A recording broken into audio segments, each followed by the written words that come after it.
कोल्हापूर महानगरपालिकेच्या dream project अंतर्गत तयार करण्यात आलेल्या कळंबा साई मंदिर ते वाशी नाका या रस्त्याच्या कामाचा निकृष्ट दर्जा पुन्हा समोर आला।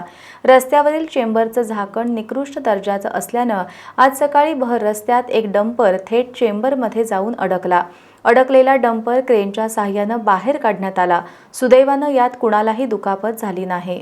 कोल्हापूर महानगरपालिकेच्या वतीनं कळंबा साई मंदिर ते वाशी नाका हा रस्ता करण्यासाठी ड्रीम प्रोजेक्ट म्हणून कोट्यवधी रुपयांचा निधी खर्च केलाय। मात्र या रस्त्यावरील अनेक चेंबरवर दर्जाहीन झाकण बसवण्यात आली आहेत।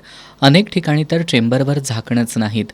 आज कळंबा साई मंदिर इथून चिवा बाजारकडे निघालेला एक डंपर चेंबरच्या खड्ड्यात गेल्यानं अपघात झाला। सुदैवानं यात कुणालाही दुखापत झाली नाही। क्रेनच्या सहाय्यानं चेंबरमध्ये अडकलेला डंपर बाहेर काढण्यात आला।